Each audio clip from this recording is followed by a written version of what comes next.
Welcome to the Festival of Storytellers.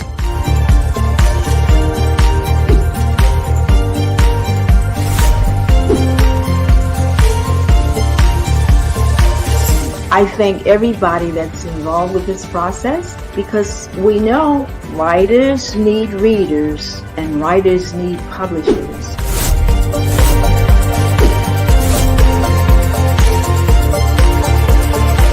Experience is not about the publisher, it is about us, the authors.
Good morning. Well, it's Friday and it's our last day together in the booth here. I'm going to jump way ahead. We're going to wrap this up. I just want you to know before I start. Oh, good morning, Donald Rosenbaum. Good morning, Pastor. I'm excited for another storytelling session on Lucius. Yesterday's episode was quite heartbreaking. Yes, it was. But you're going to get uplifted now. This is going to be uplifting. We're going to jump way ahead. Of course, we left. Jesus was crucified. He was buried. Now, on that first Easter morning, guess who was one of the people at the tomb? Not Lucius, but his servant Mark was a member of the last group that was guarding the tomb. And he actually saw the angel push the stone away. He never actually saw Jesus come out because when the angel appeared, all the men collapsed and were paralyzed. They couldn't move. And he passed out. But he did see the angel push the stone away. And after he came to and went into the tomb, he saw something quite amazing. The grave clothes that Jesus had been wrapped in were still in perfect order. They were not broken. Not a single binding strap was broke. It was as if he just disappeared right out of the grave clothes. And this was quite miraculous. All the soldiers decided they were going to report to the high priest. But of course, Mark went back to Lucius to report. The soldiers went to report to the high priest because they thought if they went and reported to Lucius, that Lucius would probably accuse them of being drunk on duty and wouldn't believe. So when Lucius goes to the tomb, sees it's even as Mark says, reports to Pilate. Pilate says, I need verification. We need to find some of these believers. Ethan Lee, oh no. Good morning, Pastor. I'm going to miss this session, but excited for this one. I am too. Thank you, Ethan, and thank you for being with us. So he comes. He says, I need you to have verification from one of his disciples of what happened.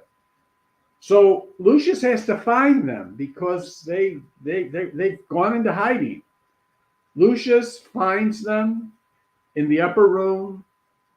he and Mark and Arius and Chloe are going to go, and Gaius are going to go and speak to them. But they also have a visitor going with them. They have a visitor. The visitor was Claudia, Pilate's wife, and her servant. She said, I want to go too. I'm going. So she went with them. And of course they went and they met with the believers. And while they're talking, Lucius, Elaine Butler, hi, Pastor, good morning. Good morning, Elaine. And while they're, of course, in the upper room talking, Lucius has Mark stand up and tell them what he saw at the tomb that morning. And he asked point blank, is the teacher alive? And they said they were about to answer when the teacher appeared and spoke to them. Now, they believe, they've bowed their knee to Jesus. They believe on him as the Messiah, as the Savior. But now they have a problem.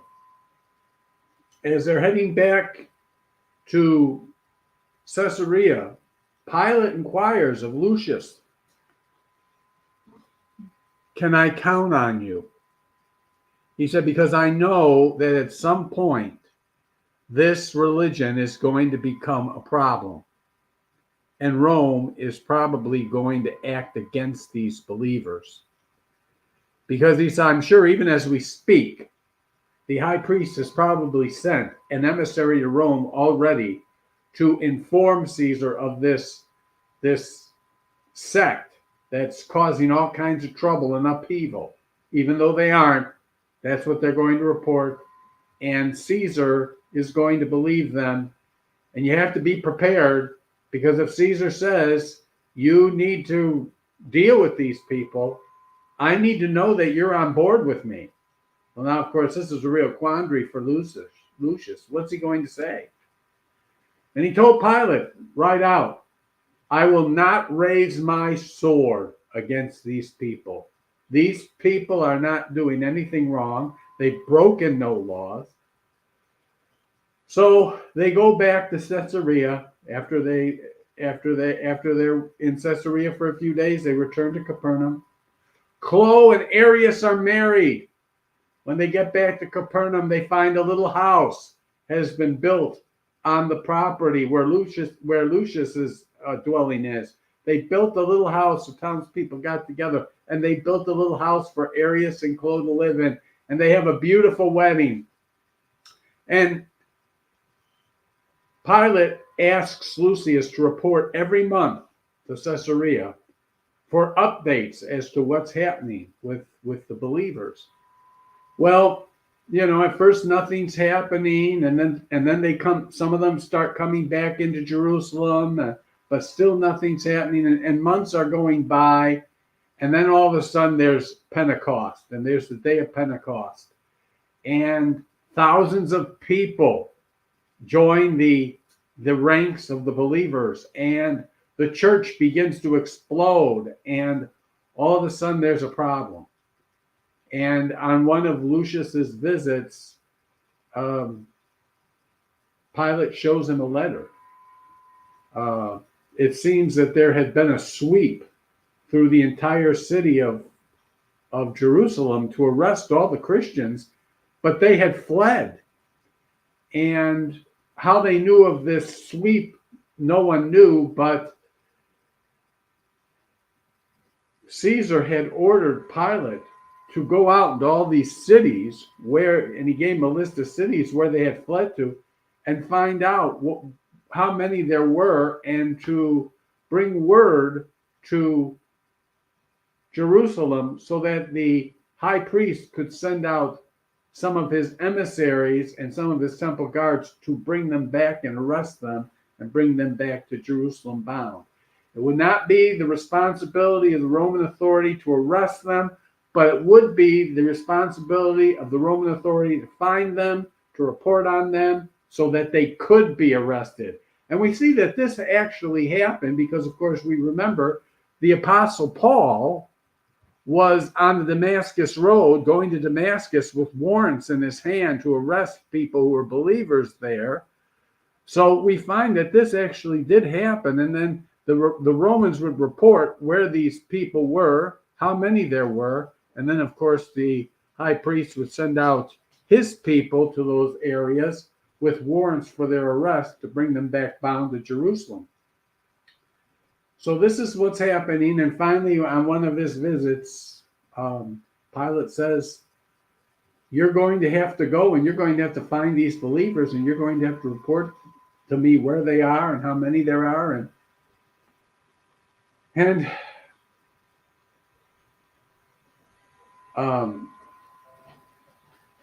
Lucius is just shrugging his shoulders and he says, I can't. I can't. And Pilate said, you must, otherwise you're derelicting your duty and I'm going to punish you. And Lucius said, could you give me one day? Give me till tomorrow. Let me pray on this and think on this. So he does. And while he's in his quarters with Gaius, a knock's at the door. And who's at the door but Harco and Linus? Now, Harco, you'll remember, was that vicious soldier who made the crown of thorns and put it on Lucius's head. And Harco says, I'm going to take you. I know where some of the believers are, and I want to take you to them tonight. Well, Lucius thought this rather strange because Harco hated them. And Harco took them to a little house outside the city walls. And in that house were James, Barbara Silva. What do you think was running through Lucius's mind while Jesus was crucified? I dare say he was heartbroken. He felt a great deal of guilt. He felt a great deal of shame. Lucius was a man of action. Lucius wanted to rescue the teacher, as I was talking about. But the teacher said no. His father's will was for him to endure these things, and it was. But I'm sure Lucius felt a great deal of shame and pain. But Harco takes him that night, takes him to a little house outside of Jerusalem, where Mary, the mother of Jesus, is. Mary Magdalene's there. James and John are there. And they begin to explain the things that have happened. And he said, well, how did you escape? How did you escape? And they said, well, our friends Harco and Linus warned us. And Harco said, yes, I have a friend who is a member of the temple guard. He told me what was about to happen. So I warned the believers and they fled. And all of a sudden, now Lucius, he's trusted Christ, but he doesn't really know. He doesn't really know what God wants him to do yet. And all of a sudden he gets an epiphany. He says, I know now what God has for me to do. I'm going to go and I'm going to do my duty as a Roman. Holly Johnson, did Jesus' fate somehow transform Lucius from a man who wants to fight to a man of peace? Yes, I'm about to get right there, Holly. I'm glad you asked that question because I'm about to get right there right now. So Lucius says, I'm going to do my duty as a Roman soldier. I'm going to do everything that Pilate requires of me. I'm going to go. I'm going to find the believers. I'm going to find how many there are. I'm going to report this to the authority, to the Roman authority. But then what I'm going to do is I'm going to warn all the believers about what's coming. And I'm going to tell them that in such and such a time, the enemy will come and you have to prepare yourself. You either have to hide or flee. I'll give them a timetable when the authorities will probably arrive to arrest them. I will warn every church where I go. I'll do my duty. I'll report their presence. I'll report their numbers. I'll report where they live. But then I will warn them concerning what's coming their way so that they can either flee or hide if they so desire. So he says, I need helpers. So he asks Harco and Linus if they would help in this journey, because it would probably take years. The believers have gone into Syria. They've gone into what is today Turkey. They've gone all over the place. So they're going to be journeying for quite some time. So Lucius reports to Pilate, says he'll do this, explains what he's going to do, and Pilate says, all right, but you must know this. If you're captured, if you're caught, if this whole ruse falls apart, I'm going to have to execute you for treason. And Lucius says, I understand that fully, sir. Lily Schultz, good morning, Pastor. Happy to be joining here again today. Happy to have you, Lily. God bless you. So here we are. We're. He says, well, I'll have to kill you. I have to execute you for treason. Lucius said, I'm willing to die. I'm willing for that to happen. But I'm not going to see these people arrested and executed when they are doing nothing worthy of death, nothing. And Pilate said, well, I've always borne the guilt of what happened to their master, the teacher. He was an innocent man. We all knew it. Julie Villian says, hi, Pastor.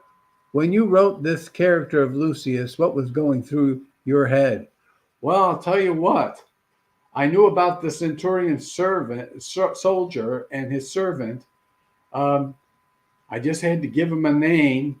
The rest of the story was basically just really the Lord just almost kind of laid it on me, and I just tweaked it and wrote it out.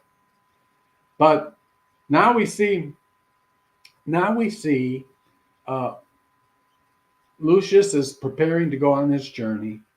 Pilate said, you don't have any time. You go back to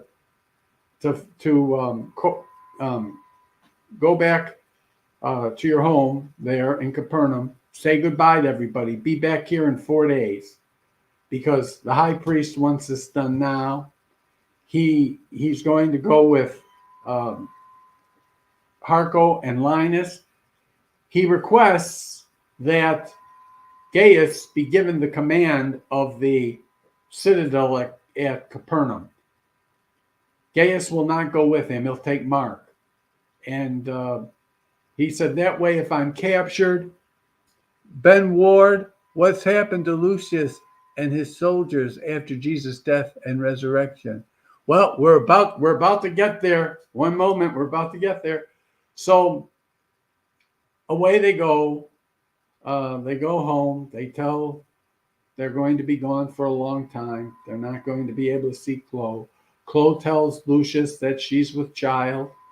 And Lucius laments that he'll never be able to see the child probably again.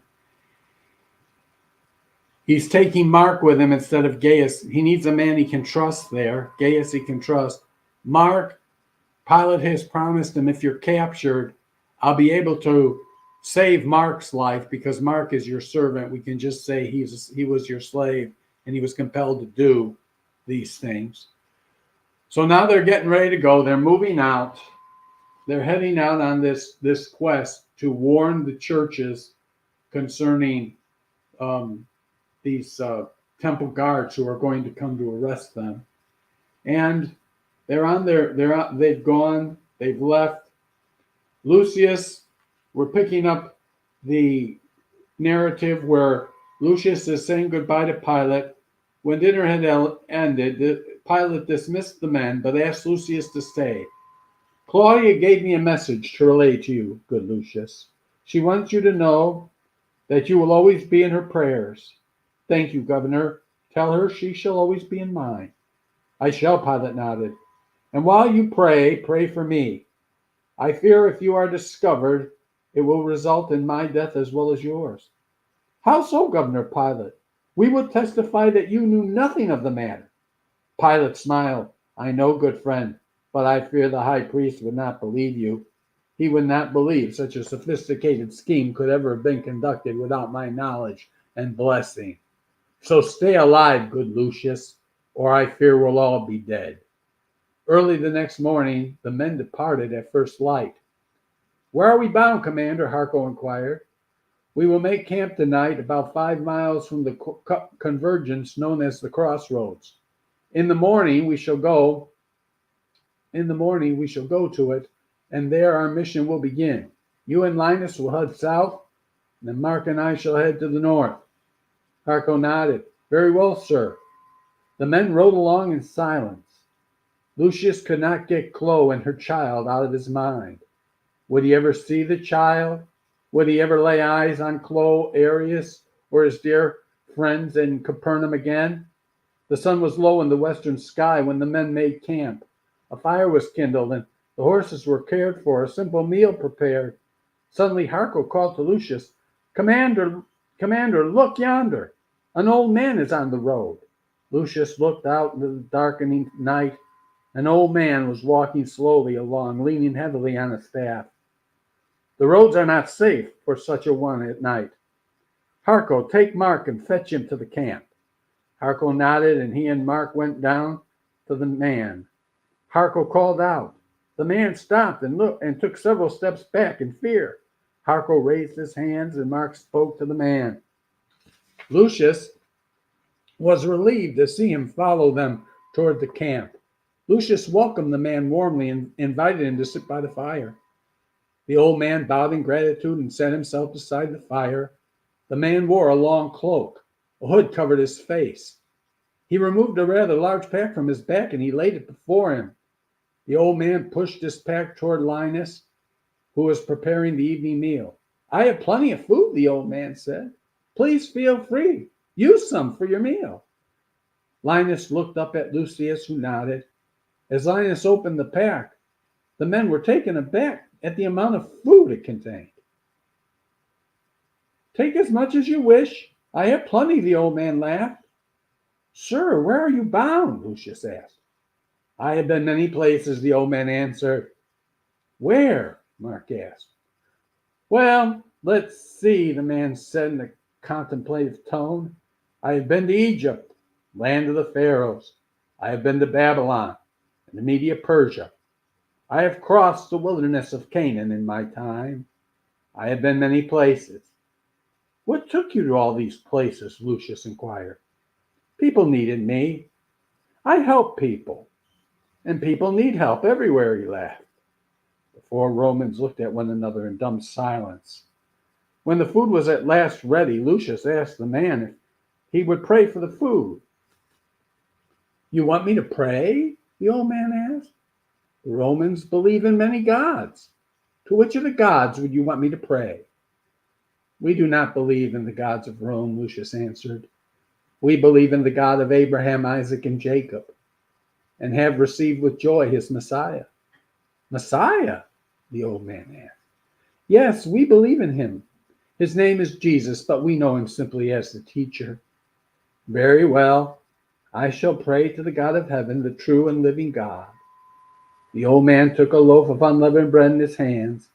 He lifted it above his head, and as he did this, his sleeves fell back, revealing his pierced hands. We thank thee, God of heaven, for the food you have brought forth from the good earth. After he prayed, he pulled back his hood. There, sitting by the fire with them, was the teacher himself.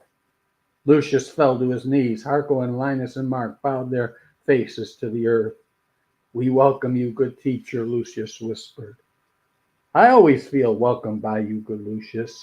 The teacher rose to his feet and touched each man. Come now, up with you all, mighty men of valor. You cannot eat with your faces in the dust. Then around the fire, the Savior of all the world sat and ate and talked with the men who had crucified him. Lucius stood and marveled as he watched the interaction between the men and the teacher. The teacher spoke not as a master to his lowly servant, but as a friend to his friend. The night began to get very cold in the wilderness. The days could be so hot that they could kill a man easily. Yet the night could become bitter cold. Suddenly Harco jumped up. Good teacher, I'm cold. Let me bring you a blanket. Harco went to a saddle and removed his bedroll. As Harco pulled up his bedroll, the flap of the saddlebag opened. Something in the saddlebag attached itself to the bedroll. Harco, upon seeing it, dropped the bedroll and grabbed the small parcel. Unexplainably, Harco dropped the parcel after crying out in pain. He picked up the parcel again and attempted to return it to the saddlebag. Once again he cried out in pain and dropped the parcel yet again. "What is that parcel, good Harco?" the teacher asked. "It is nothing, good teacher," Harco responded. "I think it is. Bring it to me, good Harco." Harco stood for a moment looking at the parcel in his hand. He brought it to the teacher. As Harco came to the firelight, Lucius could see puncture wounds in his hand. Rivulets of blood flowed from his fingertips.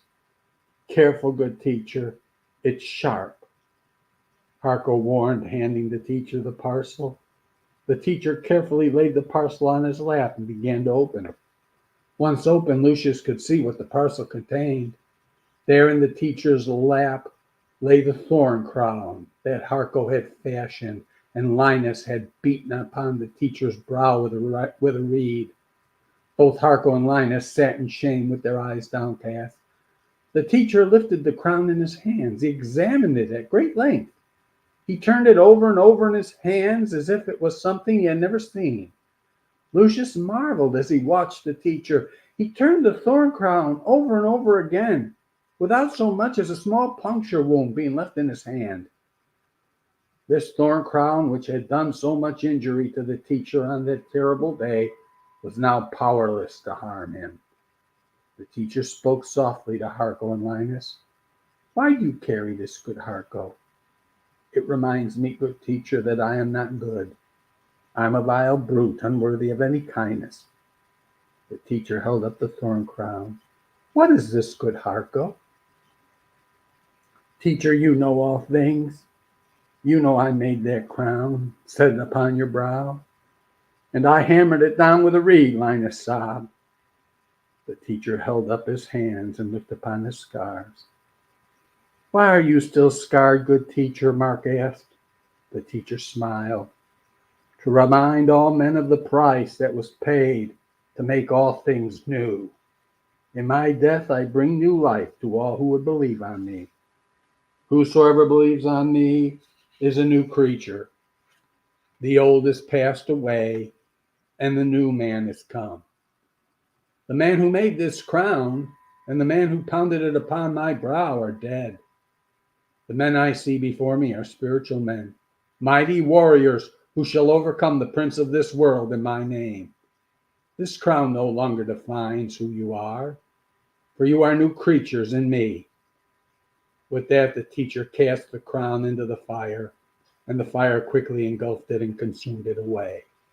All four men bowed themselves with their faces to the earth. "Up now, mighty men of valor! Arise, take your rest. In the morning you march forth to victory, and victorious you shall be. But now take your rest." The teacher embraced each man as he went off to rest, leaving Lucius standing alone with the teacher. The teacher looked upon Lucius and beckoned to him to join him at the fire. Lucius came and sat down beside him. "You are troubled, good Lucius," the teacher acknowledged. "No, good teacher, I am ready even now to die for your cause." The teacher nodded. "This I know, good Lucius. But you are still troubled." Lucius sat in silence for a moment. When he looked up and saw the teacher looking upon him in tender compassion. "What troubles you, good Lucius? Tell me." Lucius found speech difficult. His lips quivered and his voice broke. "My servant Arius and Chloe are going to be parents, good teacher. Chloe is with child." The teacher smiled. "They shall be wonderful parents." Lucius nodded. "True, good teacher, but I fear I may never see them, their children, my brother Gaius, or any of my friends in Capernaum again." "This is what troubles you, good Lucius?" "Yes, good teacher." Lucius sobbed openly. He hastily wiped his tears. "Forgive me, good teacher." "Forgive you, good Lucius, for what? For loving much? This is something that needs no forgiveness. Good Lucius, don't be afraid. You shall see Arius and Chloe. You shall bear their children on your knees. You shall see all your friends again. Don't fret on this." Lucius smiled and bowed with his face to the earth. The teacher yawned. "Come, Lucius, let us take our rest." With that, the teacher pulled Harco's blanket about him and went to sleep. Lucius fetched his blanket and lay opposite the teacher and fell asleep. Lucius was roused the next morning by the smell of fish cooking. He opened his eyes and, much to his surprise, saw the teacher making bread and fish upon the fire. "Come, Lucius, rise and eat," the teacher exclaimed. Mark and Linus had grazed and watered the horses. Harco was in the process of saddling his. Lucius quickly rolled up his blanket and went over to his saddle. He discovered Mark had already saddled his horse. "Come and eat," the teacher called. "Oh, is there a way that the story of Lucius would find a happy ending?" "Yes, it's about to end. Here's the happy ending." After the meal was ended, the men mounted their horses and prepared to leave. The teacher stood before them and raised his right hand above his head into the air. "Be not afraid of the fiery darts of the evil one that shall try you. For you shall be upheld in my Father's right hand, in the power of the Spirit and the glory of my name. No man shall be able to resist you, for I will always be with you. Never forget, mighty men of valor, that the victory is already won. March forth in this blessed assurance." And with that, the teacher stepped aside, and the men started off. About 20 yards down the road, Lucius turned, as did his fellows. The teacher still stood in the road. The men saluted him as one would salute a commander. The teacher clasped his hands together and raised them above his head. The men turned their horses and continued down the road, a road that led to destiny. As the teacher continued to watch them, he whispered, "Go forth, O mighty men of valor. Go forth in my name and conquer." And that's how the book ends. Let me see here. Carta Welch: "Hi, Pastor. Do you think Lucius would consider abandoning Rome and go far, far away and live his life in peace?" Well, that's a question that the sequel will answer. He's already abandoned Rome really in his heart. But he's going to use his position as a soldier to help save folks. Hello, Pastor. Thank you again for sharing your story with us.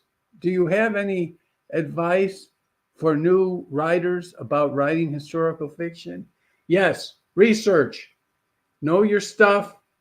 Set it in the proper context. I made a few mistakes. I did. I made a few mistakes. Don't be afraid of making a few mistakes. Just, it was my first book. I'm not, but I think I did a pretty good job. Most people that talk to me tell me I did a pretty good job of the historical parts. I'm really glad that Lucius and his friends have a happy ending.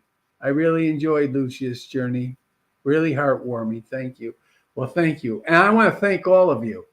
I want to thank all of you for being with me on these weeks, this 10 days journey we had together. I'll tell you the truth. I'm going to miss it. And I'm going to miss you. You've been wonderful. And I thank you so much for your kindness and for your kind attention and for your interest. Thank you. And I want to thank my friends from Reader's Magnet for making this possible. I want to thank them. Don't forget, my book is on Amazon. It's available from Reader's Magnet, Amazon, Barnes & Noble. You can get it on my website. God bless you. Thank you so much. And have a wonderful day. Thank you. Bye now.